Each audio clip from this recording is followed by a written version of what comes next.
După ce au văzut fiecare scrisoarea, Mai întâi l-a sunat pe maestru Căpșunica Căluțica și l-a întrebat. Bună ziua! La cât ne întâlnim? Duminică, la ora 3. Mulțumesc! La revedere!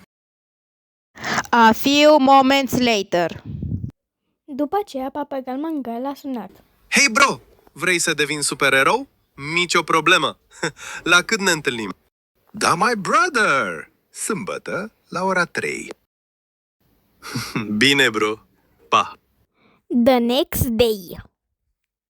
Hei, bro! Sunt gata! Let's go! Să începem! The next day. Bună ziua! Bună ziua! Descalță-te! În regatul